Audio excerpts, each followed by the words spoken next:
culture. I'm here with the family. Bryce, XXV, Double I, Rome. D-Melo, Gruff Lion. T-Boogie, man. To the greatest sports show on the planet, La Familia. Hope y'all ready for a ride. Can't wait to hear what you guys got to say.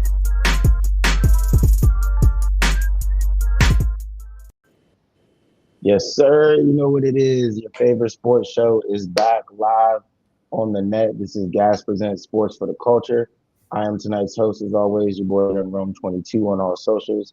Any new listeners, followers out there, hit that like button, that subscribe button. Got a packed show for you tonight. A lot of NBA to talk about. We might get into a couple other things as well. But before we kick it off, I'm gonna let the fellas introduce themselves. I'll start with the top left. Bryce, XXV, Double I, a.k.a. Mr. Big Leaguer. Hey, man, I'm excited to get to tonight's show. Don't know if y'all tuned into the Winter Olympics, but I've been locked in, man. I didn't know it gets that intense, bro, especially in the curling. Got folks trying to cheat at curling. Never would have guessed it, man. But, yeah, let's get to it, fellas. Yeah, I haven't been too locked in on the Winter Olympics, but I did peep the little cheating scandal. There was a lot of back and forth online about it. I got to brush up on the rules of curling, but the video I saw looked like he was cheating. But the way he was cussing dude out would sound like he wasn't. So he was pretty confident in himself, but we could touch on that a little bit. Top right, let him know. What up, man? Scruff Skywalker, man. Nasty weekend this weekend. Horrible sports, in my opinion. We're gonna talk about that. I'm really on my net, you know what I'm saying? Scruff Skywalker, aka Netflix Nick, the last couple of days, for real. And watched that All-Star game. And hope y'all had a good Valentine's Day weekend and shit. But not as good as the weekend of people at the fucking Olympic Village running through all those condoms, though. That shit was wild. Y'all some nasty motherfuckers over there, bro. What you mean? That's safe sex, cuz? Nah, the athletes need to chill out, bro. There's some motherfucking cesspool over there. Yeah, what was it, like over 3,000 condoms or some 3,000? No, I think they went through 10,000 in 2 days. Jesus. Lord have mercy. Oh my goodness, bro. They gotta count the honey packs over there too. What you doing? Bottom left. Oh my god. Well, to some more family-friendlier topic.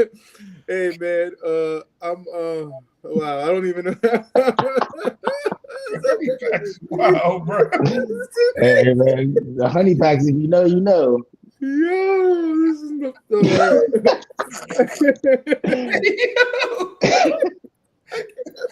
Hey. Hold on. All right.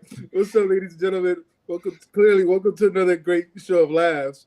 But damn man, I'm right now getting ready to watch some World Baseball Classic coming up soon in March, man. I'm focused upon that. Spring training already started. The Yankees look like they found some young pitching, man. I'm getting excited. I'm gonna say that at the end of the show. Y'all gonna hear my voice. But you say this shit every year, bro. Hey. This is like a repeat of every single off season, bro. God damn. Hey, we'll see you in November, bro, when you sad and fucking October when you sad and done with the Yankees, bro. Hey, at least you're consistent, G. Hey, listen. I'm just like y'all cynical fucks. Here with the Sixers in the progress, and y'all two with Jaden Daniels. What happened with that, huh? Oh, we talked a lot of bullshit September. Let me enjoy February right now, man. You got it, man. Hey, G, the Knicks are closer to a championship than the Yankees right now. Man, fuck out of here, man. Fuck the Knicks, man. Bum ass. Man, I don't want high blood pressure, man. I told myself that this year. I do not want high blood pressure. You're right. You know what? Sometimes you just gotta agree. You're right.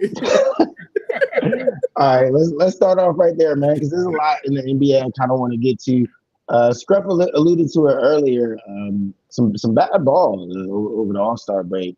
But before we get into the All-Star, I want to touch on the tanking issue. A couple teams, I believe, got fined for tanking right before the All-Star break started. And there's even been rumors about potentially getting rid of the NBA draft as a deterrent to stop teams from tanking. Just let the rookies become free agents and you got to sign them from there. So that way nobody's tanking for a better pick. What are your guys' thoughts on that rumor? And is that something that you think the NBA should adopt? Scruff, I'll start with you on that.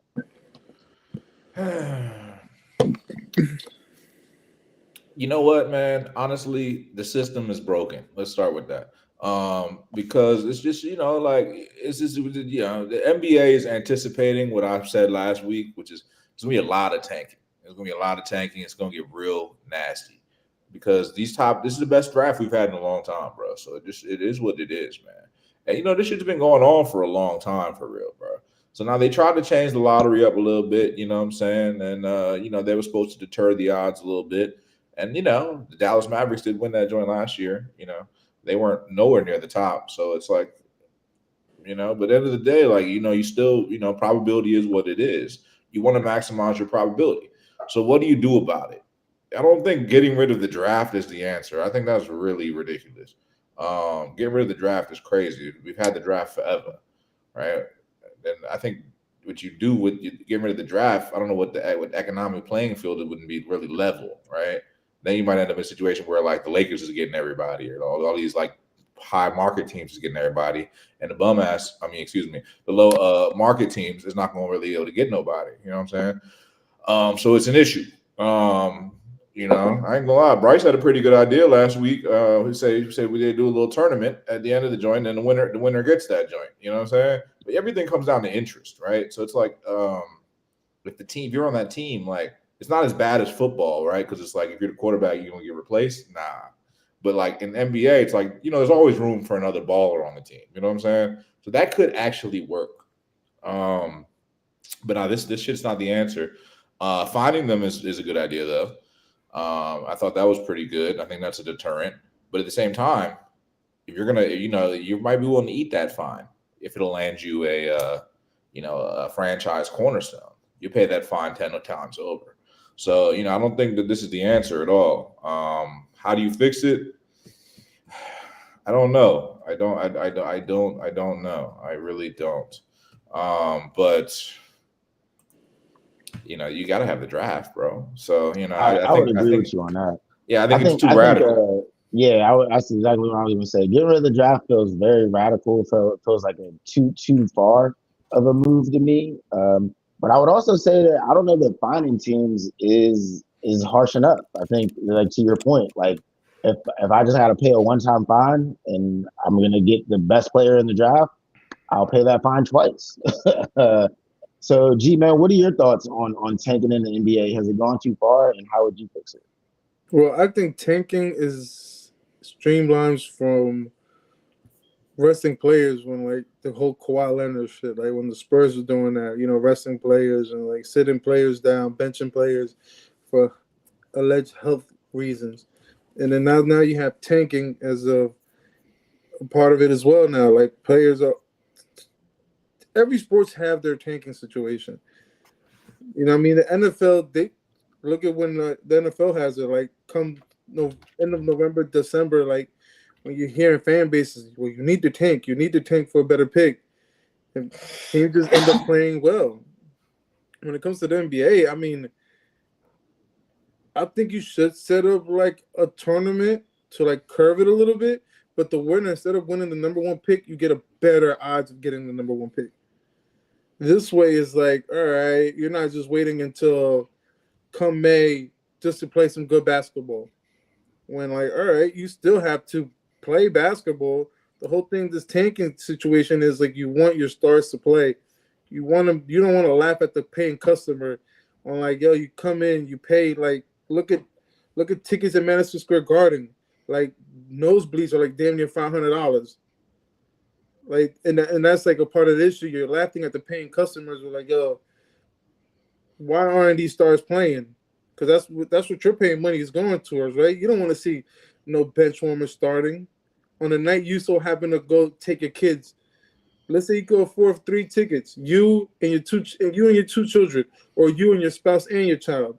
Like, you know how much it sucks to go watching a bunch of bench players play in the fourth quarter? Like that shit gotta hurt. You bring up a great point because I've said that a ton. Like I think as a fan, it kills the game. It makes me not enjoy the game, right? But to your point, has the NBA really lost any money in that sense? Because it doesn't feel like the Yes. teams that are putting out those bench players and sitting their stars, if they're taking any financial hit, they must be okay with it because they're Alexa continuously Brooks is doing saying it. like this year the ratings are down. Like the fans aren't watching because shit like this. Like eventually it's trickling down You effect to still where there? it's You like, mute yo, yourself? what are we doing here? Like as a fan base, you'll be upset. Like I alluded to earlier, you pay your hardworking money. The economy isn't easy on everybody, and then like you go to like Can y'all hear escape me? from reality to go watch these guys play, and then they don't produce. Like the NBA has to find a way to curb this, and I think taking away the draft isn't it. And I don't want to say, let's say, big market, but that's why there's a salary cap this year in the NFL. And I mean, in the NBA, where it's like pretty soon teams were like 3 max players are no longer having 3 max players. It's 1 to 2 at best now.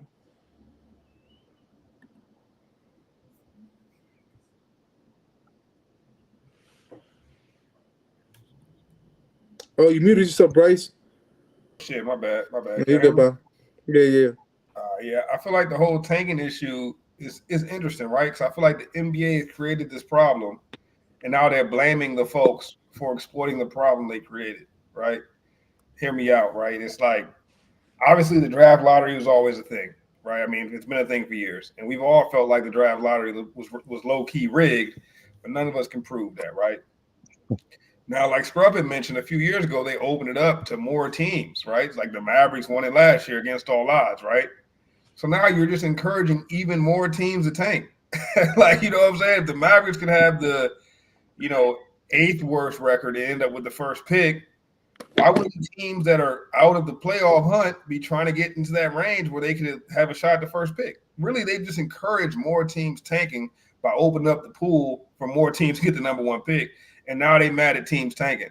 So it to me, it's nasty work, bro. And for Adam Silver to come out and be like, well, he didn't come out and say this, but for the rumor to be like he's thinking about getting rid of the draft, bro, I'm thinking about getting rid of Adam Silver, bro. Like it's time for way to go. I mean, like you're not running the league well. You got your All-Star games failing. I don't know if we're gonna get to that later. Like you're having trouble getting eyes on your sport during the regular season, and what they're low key trying to do is blame tanking. But we all know why they're really going for this tanking shit so heavy, bro. It's all about the betting odds. The markets, the betting markets are more difficult to predict, right? So Adam Silver's feeling that pressure. And to me, it's just like, it's kind of crazy that Adam Silver is not being solution oriented here. And he's trying to nick something instead of fix something. And that's nasty work to me, man. I feel like the NBA's got a lot of other issues, a lot of bigger issues in tanking. Let's improve. I like what Mark Cuban said. Let's improve the fan experience.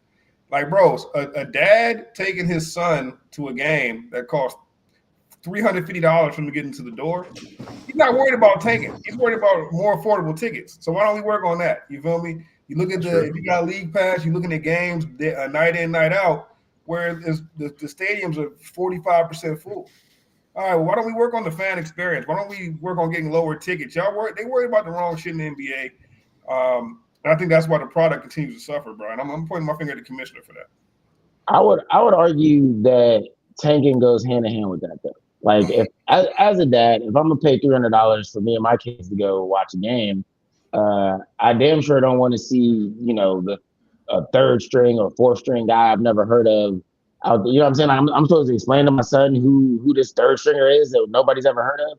If I'm gonna pay that money, I definitely need the stars out there. That would improve fan experience. Fans want to see the players they recognize. I mean, I feel that, right? But at the same time, it's like fans, in my opinion, fans ultimately want hope more than everything. Like there's no smart fan that's got a problem with his team tanking if they know what the end goal to the tanking is. Like my team is currently tanking as a Wizards fan. I have no issue with it. I'm pulling up the game still because like I want to see the young players that we have built, right? Like I understand what the team is doing because I'm a fan. It's giving me hope because maybe we get the number 1 pick, get Darren Peterson. Maybe we get Cam Boozer. Like that's the hope. Like fans just want hope. And every fan understands that only one team going to chip every year, and it's probably not your team. year in, year out. So like, at Not least no you're getting news. some hope, man. I feel like tanking to like the hardcore fans, they're getting that. I feel like the NBA's got a long way to go with fan experience, bruh. I just think they're going the wrong way about it by trying to blame tanking and make tanking the fall guy when they're the one that created the tanking issue. They created it, nobody else. Scruff, go ahead, hop in. I mean, shit. Like, this is a tough one, bro. This is a tough one. I feel you on the Adam Silver thing, though. So one thing I want to throw out there was this with the value thing. You make a good point, bro, Bryce. You both make good points, right? You don't feel like you're getting your value, Rome. If you go to the game, you pay $300 for the tickets, and so is not playing, right? But what if we turn an obstacle into an opportunity, like a true fucking smart person would, like myself, bro? This is what you do, right? So what you do is you turn the fucking tanking nights into a value night. That's when you give them that $4 popcorn special. You feel me? For $10 a piece. And I don't give a damn. And then Rome, depending on how old your son is, you know what I'm saying? He might not know the difference between Anthony Gill and motherfucking Trae Young. He might not know the difference, bro. So, like, you know what I'm saying? Depending on how old you are, you just want to bring the kids out. You know what I'm saying? If the kid's like 3, he don't know the difference between the Capital City Go-Go and the Washington Wizards, bro. There's no difference to them, bro. So it's like you can still have value, bro. And I agree with what Bryce said about the fan experience thing, because it's like I'm gonna use Wizards as an example, right? I go to games there, right? There's a lot of games that the game is done. Second quarter, I look up, I'm like, oh shit, fuck this. It's a fucking blowout. Guess what? I'm enjoying the fuck out of that fan experience because they got cool shit going on. They got fucking cocktails and, you know, hors d'oeuvres and shit. You know what I'm saying? Keep a brother occupied, bro. That's the fan experience, bro. There's more to that you're going to get. So that's what the Wizards is actually smart, because it's like they know they suck. They know they're tanking. So it's like, let me give you something to enjoy while you're enjoying this tanking. You know what I'm saying? Like, I can respect that. I can get behind that. All right. So then my next point. Make it obvious that you're tanking that night. No, they're both saying that, G. And to be completely honest, which kind of leads to my next point. It leads to my next point, which ties into the All-Star game. So is the spirit of competition? Is the spirit of competition just dead? Is that not? Nobody wants to see anybody compete no more. Nobody wants to see competition. We saw it with 2 games. We saw it with the 3-point contest and with the stripes and stars in the world. But no one's telling me we got teams tanking. We got All-Star games that are completely meaningless because nobody's really trying. It just feels like the spirit of competition is out the door. Did you not watch the game? The All-Star game? Yeah. I didn't watch not one of the 4. There was like 4 of them. See, that's another issue with it, bro. They keep changing the format, bro.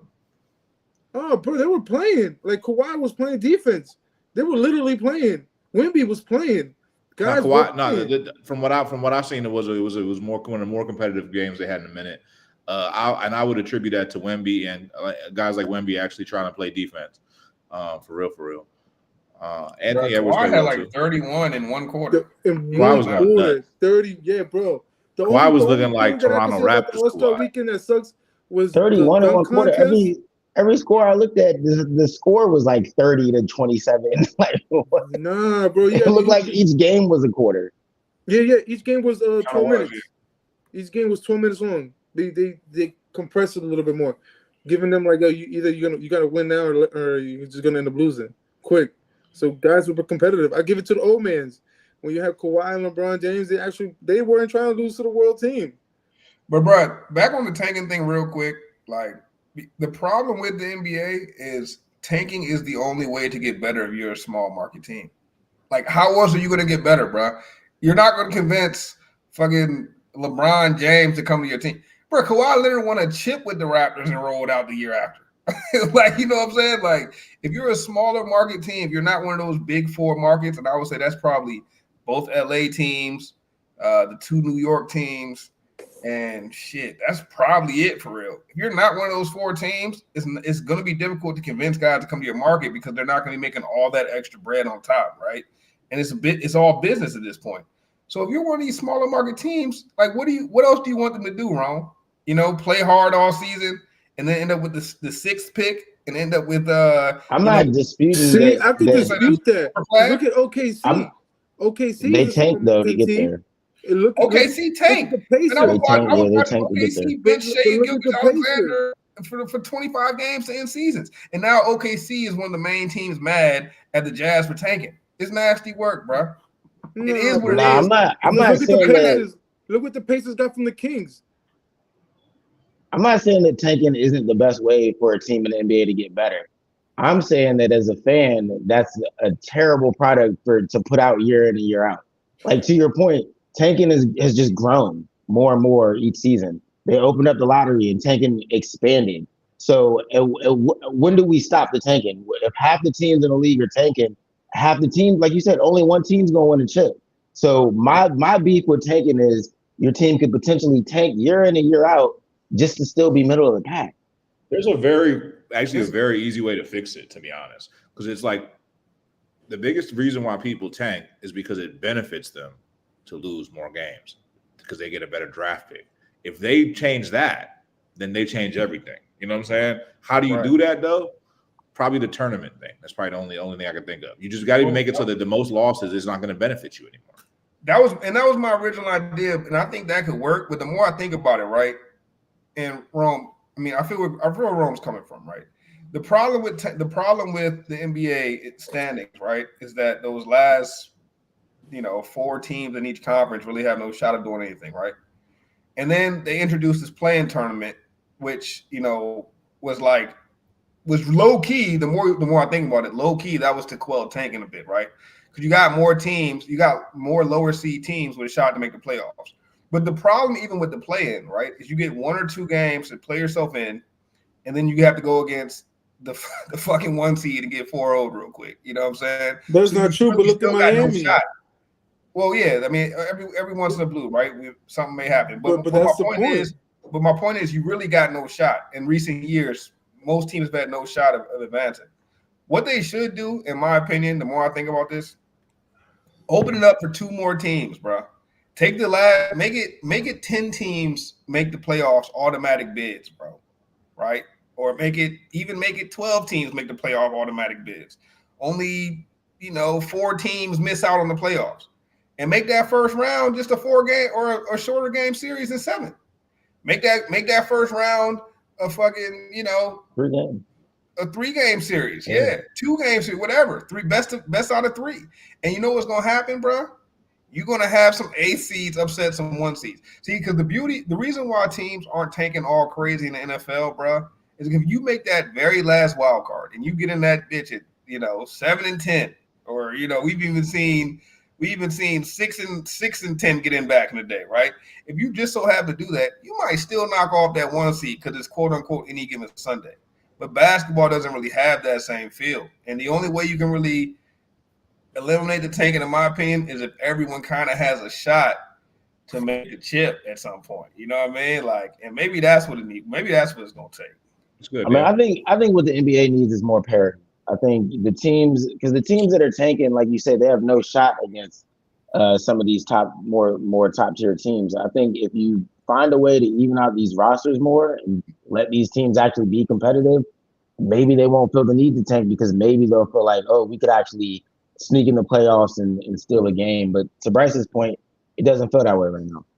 I got an idea, right? So you just get all the owners, all the teams that don't make the playoffs, you get them in one gym, you just play a game of knockout. No, I'm fucking around. That would be funny though. All right, man. Keeping it on the NBA though, man, because this is an interesting topic. Like, we got a lot of teams tanking, but there's also some good teams playing right now. And this is my point earlier about the parity.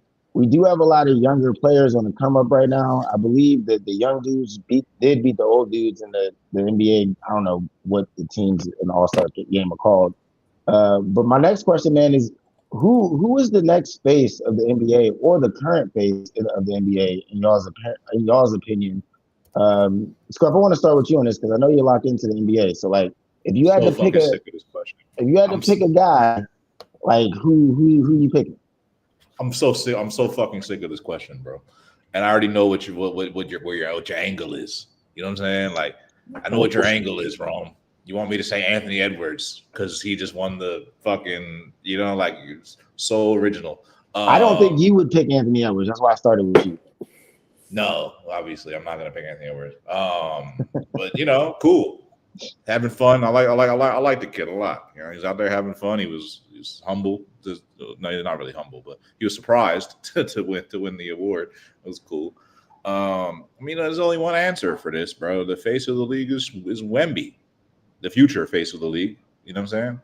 He's it's a fucking freak of nature, bro. Like, you know what I'm saying? There's only one answer. I'll give you another little nugget here that y'all might not even think, right? So here stateside in the United States of America, we think that the NBA All-Star game was bad, right? We thought that it was uneventful. Many of us didn't even watch it. But according to NBA numbers and Adam Silver's laptop, they'll tell you the numbers went up last year from this year. Over time, they've consistently gone up. And you know why, bro? It's not from watching local networks. I'll tell you that. It's from the international numbers, bro. The international numbers. The reason the numbers went up this year is because they engaged international viewers in a way that they never engaged them before. They have more international stars, and then they got them vested in interest in saying, okay, we want to watch our international guys beat these fucking Americans. That's some shit that international people can get behind. You know what I'm saying? Seriously. So yeah, I thought it was, you know, there's more angles to this shit. You know what I'm saying? So who's the face of the NBA? Future face? It's got to be Wembanyama, bro, because he's a freak of nature. And you talk about basketball face value of entertainment. I watched this guy play. Like, you know what I'm saying? I'm telling you, when you walk in the gym, you're gonna notice him, bro. There's a cost of admission, right? So even on a 25-minute restriction, he made some eye-popping plays, bro. So yeah, Wembanyama is the only correct answer. How far can he take the Spurs? Can he take them on a deep run this year? This year? This year. I mean, you know, one thing about the NBA playoffs is always about matchups, bro. The Thunder do seem like they're on a crash course, but I have to say that there's one team that could beat the Thunder or are built to beat the Thunder. It's the Spurs, mostly because of the trio of guards they have attacking the basket. They get to the basket at will, and then you got Wemby, who's a fucking swat machine. You know what I'm saying? So he's gonna go hard, bro. And Wemby, when he's hot, bro. So yeah, I could see them doing it, but you know, all of it hinges on no pun intended, but it hinges on his you know, his health. You know what I'm saying? Like his joints. You know, if the joints hold up. No, I like that answer a lot, man. I think if Wemby goes on a deep run this year in the playoffs, he's facing the league. It'd be hard to argue, especially with the international market. Bryce, man, if you had to lock in a face of the NBA right now, who would it be? Bro, gonna be upset, but there's no question. Ant Edwards, bro. Ant Edwards is the face of the league, and he said he didn't want to be the face. Well, I'm sorry, Ant, it's you, bro. The face of the league will most likely always be an American player, dog. Just first off, let me just start with that. All right, we're not gonna have a Euro face of the league. It's just not gonna work in an American league, in my opinion. On top of that, bro, I know y'all seen the Santa Claus commercial. Don't act like y'all ain't see Santa Claus and the and then the other commercial when he's playing a little video game against Luka and Giannis, and bro, it's Ant, bro. Ant is the face, dog. Ant is Ant is polarizing, right? To be the face, you have to be a few different things, man. And one of those things is you have to have people love you and hate you. You can't just be likable all around and be the face of the league. You know what I'm saying? Yo, that's crazy word. You know, G only gets jerseys of the faces. G doesn't get a jersey of a nondescript player, right? It's only gonna be one of the faces of the league that G decides to rock. So I respect it. But yeah, like it or not, Ant Edwards is soon to be the face of the league. I think we still got to wait for this old guard to be ushered out. I would say at the very moment, LeBron's probably still the face of the league. Most talked about. He's who everyone cares about. The face of the league isn't just like who's the best player in the league or who's the tallest guy in the league, who's the smartest guy in the league. Like, nah, it's who do people want to hear stories about? Who do people want to follow the storylines of? You know what I'm saying? Like, and for that to be you, You got to be a little polarizing. LeBron held it for so long because, like it or love it is one of them things. You got people that hate LeBron to death, like a Skip Bayless type, and then people that love him, bro. T, don't forget T. Or T, right, with my boy Scribb. And then you got people that love him, that he can do no wrong. Like some would term them bronze sexuals, right? So until you can get that level of representation, you're not going to be the face of the league. And I don't see Wemby being that type of polarizing player, in my opinion. All right, so that's a good point about the old guard still, kind of being in the way. How do we get them out the way? What? I hear you on the polarizing player. There's probably not going to be a more polarizing player than Bron until he retires. And even then, I don't know if there'll be a player as polarizing as Bron. Like, I seen people killing him on some political takes earlier today. So I don't know if you ever reached that LeBron level, but I guess you could say Ant is polarizing. But I'm surprised nobody picked Shea Alexander. Brandon MVP, best team in the league right now. If Shea Alexander, like, you got to have headlines, bro. Like, don't get me wrong, Shea Alexander is a great player, bro. SGA is the man. But, like, bro, you think anybody's searching on Twitter to see what SGA, said today? Like, are they trying to see SGA's interviews after the game like that? Tim Duncan was never face of the league. He was too buttoned up. He was never face of the league, bro. Like, people want to hear what Ant Edwards got to say, bro. Like, that makes you the face. You feel me? Like, you don't even got to be the best. You don't even have to be close to the best player to be the face. If we're being honest, bro. You just got to be the guy that everyone wants to hear from. So we put Ant over Jalen Brunson, John Moran. What would hold John Moran back? Because he's crazy. John Moran had a shot to be the face of the league, but he lost it with his play. You still gotta be nice. You still gotta be relevant, but you don't gotta be like Shea's probably the best player in the league right now, right? But I think we would all agree that he's not the face. And if we had to rank the faces of the league, he might not even be top 10, which is crazy. But dang, so G, you rocking with Ant Edwards for face of the league over Brunson? First of all, 6-foot point guard is gonna be the face of the league, man. Short guards, man. I mean, he's a face of New York. I'll give him that much. But outside of New York, who's looking out to beat who wants to look like Jalen Brunson? I mean, to Bryce's point earlier, maybe it was the big markets matter. Just trying to put a thumb in your butt. Who wants to follow that kind of guy?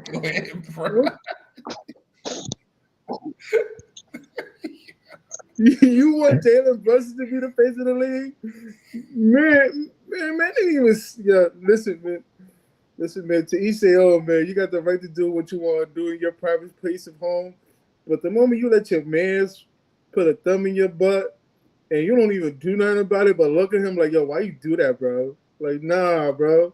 I don't want to hear about no Jalen Brunson being the face of the league. Shit, I was going to say Jaylen Brown, but my man doesn't know whether he wants the painted on brush fade or he wants to go bald yet. And I fuck with Jaylen Brown. That's my son right there, Finals MVP. And then you got Jason Tatum, Mr. Wholesome. And nobody wants to be Mr. Wholesome. Are you serious with these names you're naming? Yeah, because then you want to do John Morant. I think John Morant has one of the flyest sneakers right now. Bro, do y'all watch the NBA, bro? He got some fire. And that shows his power, as a quote unquote face of the league. But like, I think you're making a great point, G, where it's like what G is making me realize is the face of the league, current face of the league, has yet to emerge. Yeah. That's what I was alluding to. That was why I asked the question. It's really making me go back and think like, mind you, all I'm naming is Americans. I haven't yet named any Europeans yet. Anybody from Asia? All I've been naming is just American-born players. And they haven't yet emerged as yet. And then you got stars like Luka. Then you got people like Jokic. Then you got Greek the Freak. Luka got a shot. Luka got a shot to be the face. And if we think about like who the face of the league has been, I feel like Bron's been on a crazy run as the face of the league. Partly manufactured, you know what I'm saying, but partly because of who he is as a player, as a person. But like before him, if we just run down the line of like who was the faces of the league, like before Bron, like you know, I would think like Kobe was the face of the league for a minute. Shaq was the face of the league, and then AI was the face of the league. And I feel like it went in that order. Maybe not that order. Maybe it went like Shaq, then AI, then Kobe, and then Bronze had this run. Like, I would also say at each of those given times, specifically with AI, maybe even with Shaq, right? Like, those guys weren't considered the absolute best player in the league at the time. Like, Tim Duncan was considered like best player, one of the best players in the league, and was never viewed as like the face of the league. Because like sometimes you can be great and just not be the face. See, I don't think we realize this, right? I think there's always been more than one face. Because when Jordan was there, it was Jordan, Patrick, and fucking what's my man on TNT? I can't the man of rebound. Charles Barkley. There's always been more than just one guy. It's just been like first, second, and third. And I think that's where we're trying to figure out at this point. Like, who's going to be number one, who's going to be number two, and number three, where, like, the league is following, who the league wants to put up there. And I think the Lakers got one with Luka, could be one of them. The Spurs may have one with Wemby, because, fuck, we haven't seen somebody, what was Wemby, like 6'7"? I mean, 7'5"? Like a freak of nature, and he moves like a gazelle. Like, he's fluid. He's not no just stiff kind of tall guy. Like, he's out there. And then you look at someone from the East Coast, and we haven't found that East Coast kind of guy that everybody wants to be. Brunson. No, that's a decent point. And Bryce had a point, or he brought something in the group chat earlier about who was the second best player during the Bron era, because we kind of saying that Bron era is still going. I would make a case that Curry was face of the league for a bit here, even though, you know, we could say LeBron is still kind of running things. But in my opinion, Curry was face of the league for a good minute. He was actually. He kind of did steal some time out there. Don't forget KD also stole some time. And you know what low-key limited Curry from being like full-on face of the league? Is he was signed to Under Armour and never had that sneaker, bro. Like, if Curry would have had a great sneaker. Morant, if he would have had a John Morant level sneaker that everybody in the gyms was wearing, bro. Oh man, he would have been the face of the league easily, bro. If he had John Morant sneakers. Yeah, like, with that kind of brand behind him. It's all about that marketing, which also brings me to another point, man. It's like, is the face of the league more of a manufactured title or more of a title chosen by the people? Maybe it's equal parts both, right? Maybe it's not just like the people choose the face. Maybe it's really like this shit was engineered for you to be the face of the league, whether you like it or not, on some, like, you know, what they say about Jordan type shit. I don't know. Making me think, though. I think two things could be true. Two things could be true, whether it's manufactured by the people or corporate. Right? Yeah. I think two things could be true, because let's not forget, D Rose had a little run. So those 2 years with his rookie year, his MVP year, and then he gets hurt and it falls off. Bro, that man barely speak. He was never the face of the league, bro. Stop playing. But you're bugging, man. Who wasn't rocking with D Rose? Rocking with him and face of the league is not the same thing, G. Maybe he was the face of your league, but that's not the real league, bro. The same guy that's gonna say Embiid is the face of the league. Embiid was never the face of the league, bro. He was never the face of the league, bro. Never. Jokic was, maybe for a little bit, but really LeBron was the whole time, and Curry, same time. But I'm gonna throw one more person out there, Cooper Flag. I'm gonna throw Cooper Flag out there, because he got the wild card, man. He's a white-born American player. And I feel like Cooper Flag could be it. I wonder if Cooper Flag has the personality, because I feel like you got to have a certain personality to be face of the league and for them to put that push behind you. We gonna see though. True. We don't know Cooper Flag like that yet, though, so I could be off base about his personality. I feel like I don't really know this guy. I feel like I know his game. I don't know this guy, bro. You know what I'm saying? So on Bryce's question from the group chat, though, who would you guys say was the second best player in the LeBron era? I gotta throw Curry out there. That's who I would go with second best player. It's Curry, 100%. I might even argue that Curry is better than LeBron, but that's another conversation for another day. Ooh. What? All It's right. another conversation for another. We'll have that conversation. We'll have that conversation. I say Kawhi. Kawhi Leonard was the second best player. You could sleep You on putting Kawhi. Kawhi over KD, G? The claw. Huh? Over KD? Yes. And over Steph. Kawhi is one that's interesting conversation, but he also had some really like interesting, like like he didn't really play all the time. So can we really call him the face of the league? I never Nah, said we're not face of the talking league. about- He's actually the best face of. player. He is the He face said of something, second- though. He said second We best talking player. about best player. He asked who's the Yeah. best Oh, player. he's the didn't say best league. player. Right. Okay, The my face bad. of load management. Yeah, he's the face of load management That's a fact. and fraud. Oh, he's a frauder. Nah. They were paying him a fake contract to gotta show get up for the shit that he fraud. didn't show up for. Oh, you talking about the tree contract? I'm talking about actual fraud, brother. Hey, man, I don't Bro, know the more I think that, about man. it, G, I think I'm with you, bro. Like, and for a minute, I would have had KD over Kawhi, and like, I don't know. I feel like KD's still a way better offensive player, but bro, overall player, like Kawhi might be the second best player this era after Bron, bro. And I feel like dropping 31 in one quarter of an All-Star game at age 34. You know what I'm saying? Like, because when we talk about Bron, we give him credit for being so good for so long, right? And like that's what his greatness is. Shit, Kawhi might be on one of them type of runs where he's good until 37, 38 years old. He's an elite player, bro. It's 31. Honestly, autumn games, he said he better be elite when he's in his late All the 30s, games he's bro. at, still 3-time first team All NBA, 3-time second team All NBA, 2-time defensive player of the year. Like, Let's not I'll forget, this is give Leonard Kawhi who credit took for that- sure, but took that Thunder team with Kevin Durant to a game 7. If it wasn't for old boy stepping underneath Kawhi when he was landing, Kawhi could have. People forget about my son Kawhi. My son is the truth. Like I really thought that Spurs team should have beaten the Thunder's team, that Golden State team. I mean, that ultimately won the finals that year. But Kawhi took a Spurs team with less talent to game 7 against the juggernaut OKC team. Warriors team. Look, was that the Zaza Pachulia game? Yes, Yeah, yes. bro, did that dirty move? My man, I That remember dirty that. mother ant.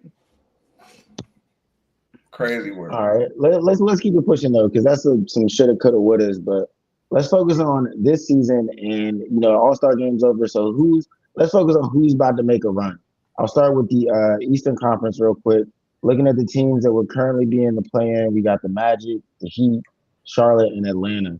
Of those 4 squads, what are the 2 that y'all think actually get into the playoffs come time? Bryce, I'm gonna start with you on that.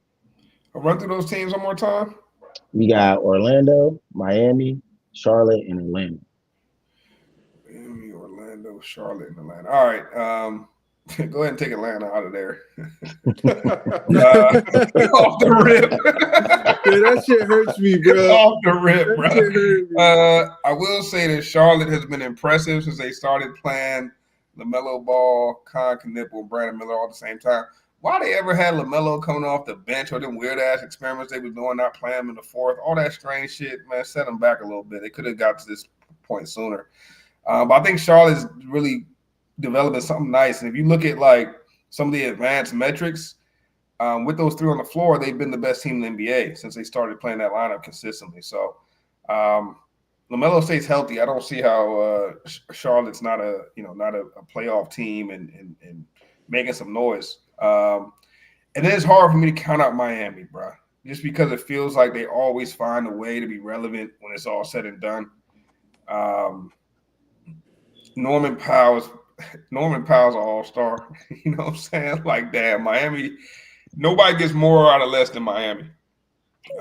So I'm not to shit on Norman Powell, respectfully, bro. No disrespect, but like, one of the oldest first-time All-Stars in the history of the NBA, right? And that just goes to show you how good of an organization Miami is and how they figure out how to put their players in the best position to succeed.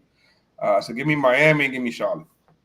I like Orlando. I like Paolo, big Paolo fan, but a little bit too inconsistent from Paolo this season for me.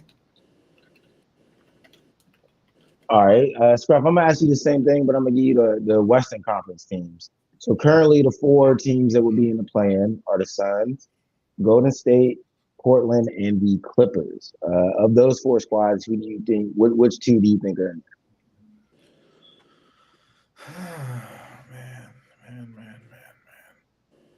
Oof, this is tough.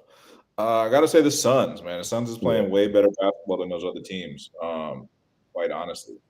And you got to give something for effort. I was sitting here talking about how Dylan Brooks is, it's funny how the fans would make you seem like, dudes, you better learn Chinese, buddy. That's what they was talking about, like, talking with my man Dylan Brooks, and they be, he's a meme and shit because he be out there, doing all that crazy shit on defense when he playing LeBron and shit. But in reality, this man is a winner, bro. He raises the surface level of any team that he's been on. Did not have them 10 games over 500 this year, right? And Jalen Green hasn't really played at all. Only thing he's been doing is actually no comment. 8. I'll probably go with this is a tough one, bro, because like I everything is just saying that the Warriors are free falling, right? Jimmy Butler's done for the season. They just, I don't know what's going on. Did they trade Kuminga?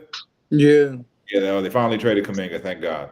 But like, who else you got there? It's going to be one of those situations where we just got Steph Curry just fucking hurling up threes with Brandon Padinsky and like a whole bunch of bums around him. You know what I'm saying? Like, is that what we want to see in the playoffs? So probably. But I say, who actually got a good chance to make it? I'll say is the Trailblazers. You know what I'm saying? I think the NBA needs Curry to be in the playoffs more than they would, like to see the Blazers in there. So I'm gonna go with the Warriors. But like, don't be shocked if the Trailblazers make the playoffs, man. That's a pretty good basketball team. Donovan Clingan, saw him play here. Hell of a rebounder, bro. He's a hell of a rebounder, big ass motherfucker. Shaedon Sharpe is a guy who I think took a major leap this season. He's a chucker, as I would like to say. That man gonna put up some shots, bro. But he be making them too. They got Drew Holiday out there playing pretty well. A whole bunch of solid players on that team. Honestly, I wouldn't mind seeing that young Portland team make the playoffs. But I think the NBA would probably much rather see Steph Curry in the playoffs. So I'm gonna go with the Warriors. I agree that the NBA would probably rather have Curry in them, but I feel like it's going to be a tall task. Like you said, they seem like they're about to be on a free fall.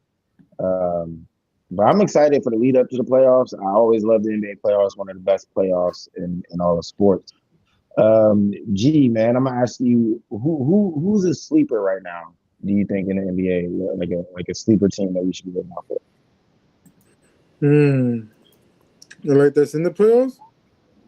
Mm-hmm. Is it right now? Ooh. Like a team that's solid and probably in the playoffs, but nobody's really talking about it. You wearing the jersey?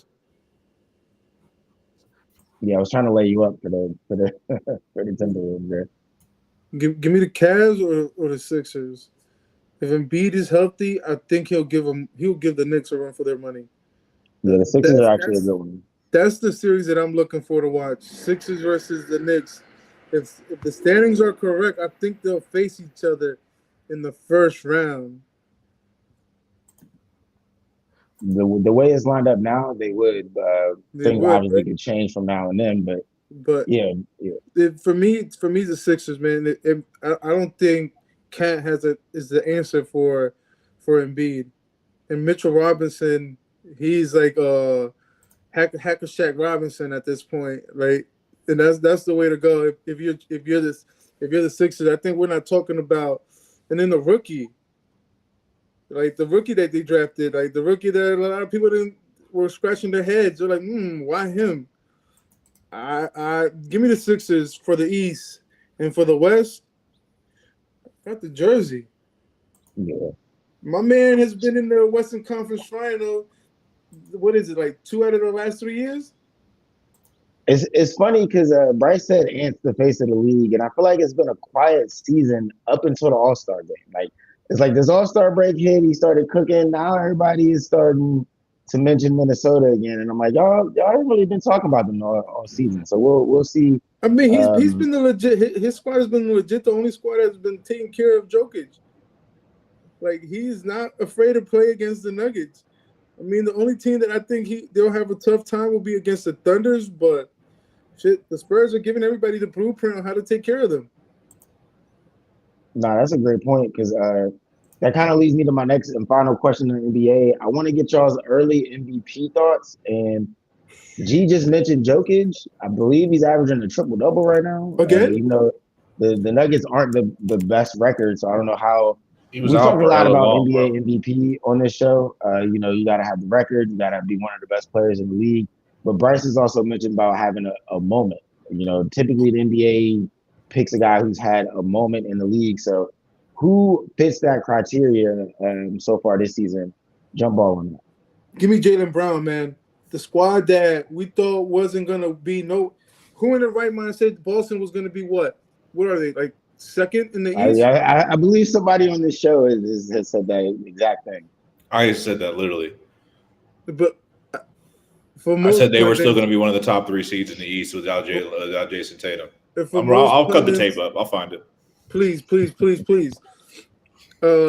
Give me Jaylen Brown right now, because my son is averaging 29 points a game, and he got these boys playing, and I'm thinking he should be in the MVP talk, because people shitted on Jaylen Brown.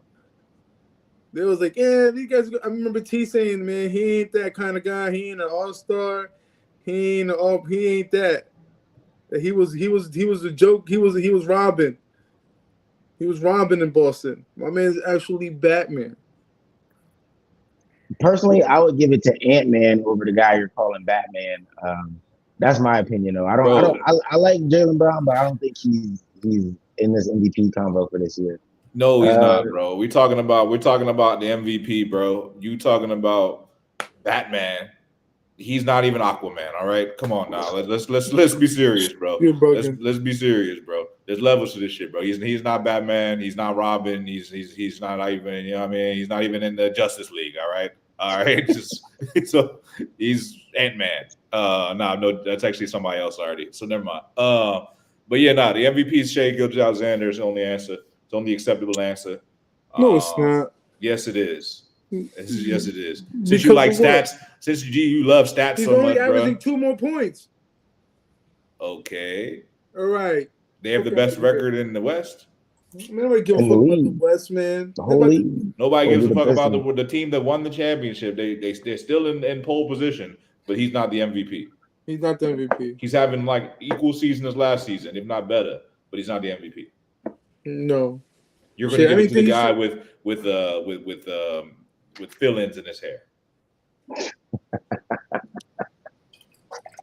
Can't be an MVP with painted hairline, buddy. You're picking No. I ain't picking the Canadian. No. Honestly, you can't. You can't. The best ballers is the ones that embrace the ball. You feel me? Ask MJ, man. He wasn't out here trying to color his hair. How long it took you to accept your baldness? MJ went bald because of Onyx. Do the knowledge, man.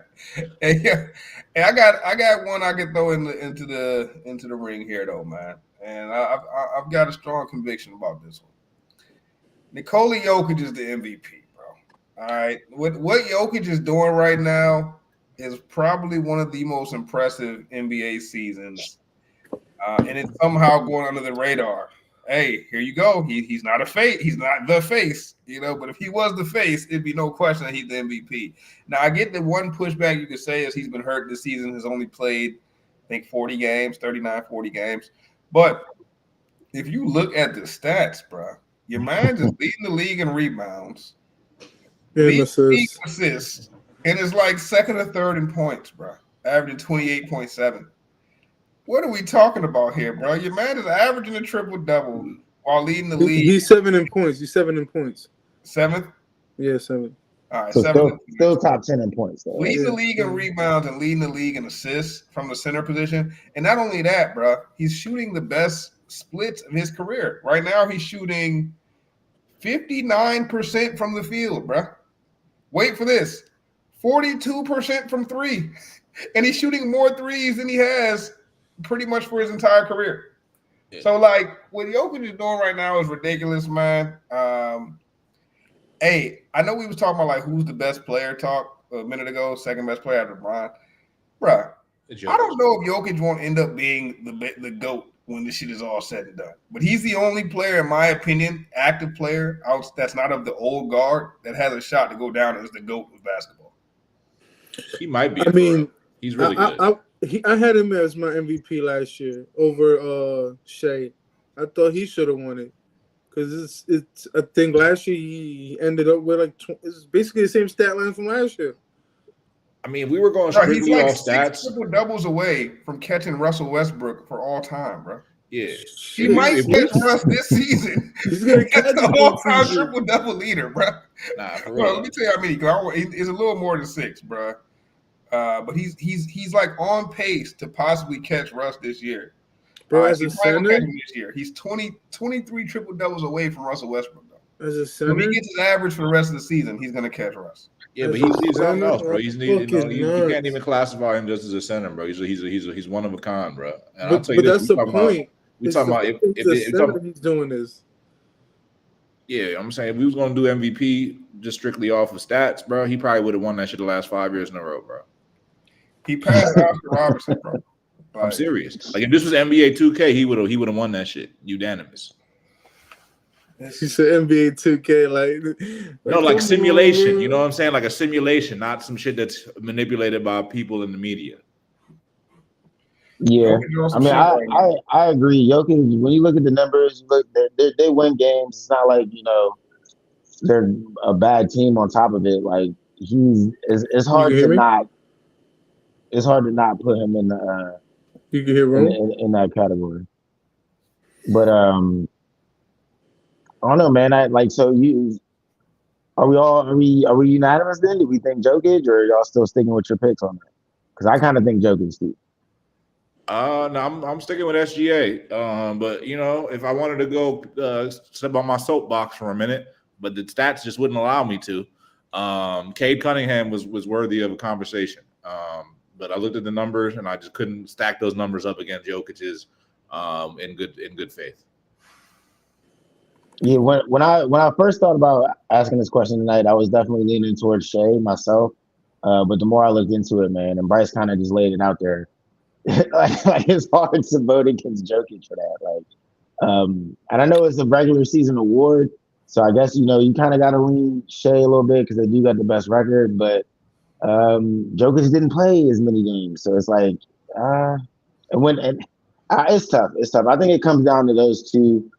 Scruff, you brought it up. There's a lot of the media folks that vote for it. It can get a little politicky. So it'll be interesting to see if they go with Shea a second time in a row, especially considering, like you said, they could have given it to Joker like 5 years straight. But I'm gonna agree with one thing that Bryce always alluded.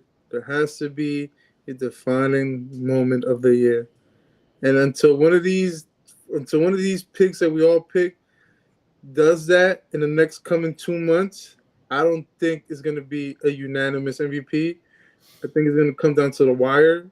And until that moment comes, it's going to be hard. Like, we're going to have to see a 60-point game from one of these guys, or 50-point game to be like, all right, man, this guy is your MVP this year. I'll tell you this. If Jokic passes Russ this year in triple doubles, it's his, bro. I think the Thunder and the Nuggets play each other like 2 or 3 more times. I'm definitely going to keep my eyes on those games. I think the MVP could be determined in the moment that we are alluding to could come when they go head to head. So they play the Nuggets on February 27th, and then on March 9th, and then April 10th. Oh, they set that up. They set that up, bro. April 10th is their second to last game. The fact that they still played them 3 times is a setup. They knew exactly. Yeah, they're trying to get their ratings up right before the playoffs. It's a smart move. Yeah, it's really good. We'll definitely circle the wagon on this one though after a couple of those matchups and see how it's looking. Anything else anybody want to get off? Guys, what I know I alluded to earlier that I want to see a certain series come playoff time, but your first round, what is your favorite? What is the matchup you really want to see? That's you said it earlier. The matchup I would be looking forward to most in the East is definitely the Knicks and the Sixers. the Knicks can't afford to get bounced first round, right? Like this is supposed to be their year. And like you said, the Sixers are a bit of a sleeper. Maxi's balling, Embiid, like it wouldn't be crazy if they got upset, but it would hurt. It would hurt. Yeah, I need it. I'm about to be in that building. I'm going to try to be in that building for that Knicks Sixers, boy. Me and G was talking about going to that joint last week, but I'm so glad we didn't, bro, because the motherfuckers lost by like 45, bro. And B didn't play. And that's the load management shit that we be talking about, bro. Game and the motherfuckers got blown out by like 45, bro. But that really had nothing to do with Embiid, more than just the Knicks just went crazy. It's a weird situation going on with the two teams. Every time we play the Knicks at home, they kick our ass, and then when we go to New York, we kick their ass. It's so well that doesn't surprise me because this year the Sixers have been a really good away team, have not been that good at home, while the Knicks have been a really good home team, haven't been that good away. So maybe we need to go to the game in New York, G. That series might depend on. You got money for that, brother? I just told you what nosebleeds cost in Madison Square Garden. I got a Philly budget. I'm sorry. So let's stick to Philly games. My second matchup that I really want to see, Rockets versus Lakers. Luka and LeBron James versus KD and Sengun. Yeah, I'm interested to see what the Lakers do come playoff time. I haven't liked what I've seen from them so far. LeBron did drop a triple-double right before the All-Star game, so maybe he's looking at the season in a condensed form, like, all right, the season starts now type thing, but we'll see how it goes. I'm going to tell you this one right here, though. I know we always talking about the face of the league, so y'all say. But whoever plays the Timberwolves in the first round, that's going to be a great series, bro. Because that's a lower seeded team that could really beat one of the higher seeded teams. It might be Denver, bro. Like Denver versus can still happen though in that Western Conference. A lot of movement can still happen in that Western Conference when this. That's why it's almost not even worth talking about. Yeah, these teams are only separated by a couple games, bro. You talking about like what matchups going to be? There's like 50 games still to play. You would like to see, not like these are the definite. No, I hear you saying. We're just a little jumping the gun a little bit. Yeah, but that's what it's about, man. You want predictions, man. That's what it's all about, man. This is what keeps you to basketball, in my personal opinion, when so many games are being played. But like no, one game it's not what it's about. Second to like fifth. Like look at the East. The East is tighter. I want to share some wise words with you. You could be in second place. You could drop down to fifth. You know, a wise man once said, G, an eager beaver could be the collapse of a dam. Take it easy. I ain't a fucking beaver. I ain't a fucking animal. Bro. Take it easy, bro. We got a long way to play, bro. Take it easy, man. Don't be like them cats at the Olympics and run through all the numbers too soon. Yeah, take it easy. Don't run no red lights, bro. All right, man. Anything else before we roll out of here, bro? Are we still wearing Jordan after watching Jordan doing that nasty shit? Jordans will never be canceled. Just so I almost brought up the Jordan video, and somebody mentioned Jordan earlier, but I don't even associate the Jordans with Michael Jordan anymore. They're totally different now. Oh, so I don't know who that guy is. So they have Jordan fans ain't gonna talk about it. Y'all gonna have the nerve to talk about King James. I hear you. Hey, I'm gonna go on record right now in case anybody didn't know. Kobe was always my GOAT. Kobe was always my GOAT. It was never Jordan. Now y'all trying to fix it up. Ain't nobody fixing nothing, bro. I don't know what tape we need to run or what text we need to find the receipt on, but Kobe Bryant was always my GOAT. Hey, bro, this isn't like social. This isn't like, you know, other shit, like, you know, like others. This is bad. We're talking about sports, bro. So like what he does outside of sports doesn't have anything to do with him being a GOAT. He does not become the GOAT because he does weird shit. That doesn't change anything. Not for me. Yeah. You know what I'm saying? I like making you uncomfortable, man. Y'all funny as hell. The shit I seen in that video, bro. Like, yeah, he's still Michael Jordan, but I want to be like Mike campaign. That video was definitely a bad look, man. I'm not sure what exactly I saw in that. I don't know what really happened. Or the Michael Jordan video. Nothing about it looked right. I know that. I said, what's worse, the Michael Jordan video or the Jalen Brunson video? To me, the Michael Jordan video is worse. Jalen Way Brunson worse. video was a lot worse. All right. No, it's not, bro. This is a child, bro. Jalen Brunson looked like that shit was for the games. Yeah. Go on, you, bro. Honestly, I've been seeing things going around like social media that the Michael Jordan thing was he was actually trying to help the kid get ice out of his shirt or something like. So I don't know exactly what's happening there. I don't know. His shirt or his pants, bro.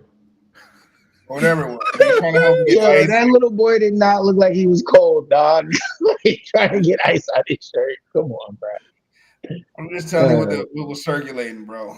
Look, I'm gonna need a full statement from Michael Jordan and his team. Like, I'm gonna need a full statement. That shit was crazy. I was hoping it was AI, but here we are. Yeah, I don't know what the fuck I saw on that. I don't know what was going on there. All right, but MJ does have some explaining to do. Bryce looked like he questioning them Jordans in the closet right now. Bro, that would fucking destroy my sneaker because I don't even know what I would wear outside anymore if I had to New get rid of Balances. I don't even think I have like 2 pairs of sneakers left. If Jordans were out of my collection. Man, y'all know how we end every show, man. Sports for the culture.